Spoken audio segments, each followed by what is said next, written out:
সকল বন্ধুদেরকে জানাই ঈদের শুভেচ্ছা, ঈদ মুবারক। অনেকদিন পর আবারও আমরা নতুন একটি ভিডিও নিয়ে আপনাদের সামনে হাজির হয়েছি। আমরা আজকের বিষয়টি হলো, আমরা কি প্রকৃত স্বাধীনতা ভোগ করতে কি পেরেছি নাকি পারিনি। এই বিষয়ে নানা হুজুর কি বলে, চলুন আমরা এই সঠিক সিদ্ধান্তটি আমরা জানি। এবং আমাদের ভিডিওটি যদি আপনাদের ভালো লেগে থাকে, অবশ্যই আমাদের চ্যানেলটিকে সাবস্ক্রাইব করে দিবেন এবং বেশি বেশি শেয়ার করে দিবেন এবং লাইক দিয়ে আমাদের পাশে থাকবেন। আউযু বিল্লাহি মিনাশ শাইতানির রাজিম। বিসমিল্লাহির রহমানির রহিম। নাহমাদুহু ওয়া নুসাল্লি আলা রাসূলিল কারীম ওয়া আলা আলিহি ওয়া সাহবিহি আজমাইন। প্রিয় বন্ধুরা, অনেকদিন পর তোমাদের স্মরণে এসেছে নানা হুজুরের কথা। তোমাদেরকে স্বাগতম, তোমাদেরকে ঈদ মুবারক, তোমাদেরকে ধন্যবাদ। প্রিয় বন্ধুরা, তোমরা আমাকে প্রশ্ন করেছ, আমরা কি প্রকৃত স্বাধীনতা ভোগ করছি বা করতেছি নাকি পারিনি। এই ব্যাপারে তোমরা একটা সিদ্ধান্তে যেতে চাও।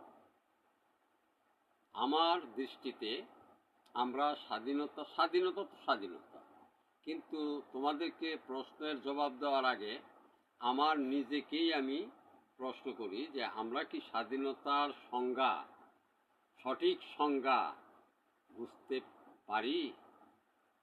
আসলে স্বাধীনতার সংজ্ঞাটাই আমরা জানি না কি। স্বাধীনতা বলতে এমন জিনিস নয়। আজকে দেখো, সমাজে যেদিকে তাকাইবা, একটা ছাত্র স্কুলে যাচ্ছে, ছাত্রী একটা স্কুলে যাচ্ছে, তার পিছনে বখাটে ছেলেরা তাকে ইপ্রিজিং করছে। কিন্তু এটা যখন বিচারের জন্য তোমরা তাদের মুরব্বীর কাছে যাবে অথবা যারা দায়িত্বশীল তাদের কাছে যাবে, তখন দেখবে তারা এটাকে বলবে তার তো একটা স্বাধীন দেশ, সে করতেই পারে।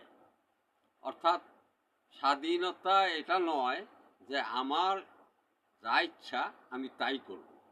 একটা রাস্তাঘাটে ছাত্রছাত্রীদেরকে ইপ্রিজিং করতেছে, এটা তার স্বাধীনতা। একটা মানুষ আরেকটা মানুষকে খুন করতেছে, এটা স্বাধীনতা। তারপরে একটা মেয়ে, একটা শিশু ধর্ষিত হচ্ছে, এটা তার স্বাধীনতা। এইগুলিকে স্বাধীনতা বলা হয় না। এটা বিশৃঙ্খলা এবং নৈতিকতার অবক্ষয় বলা হয়। আমরা প্রকৃত স্বাধীন পেয়েছি বলে আমার মনে হয় না। আমরা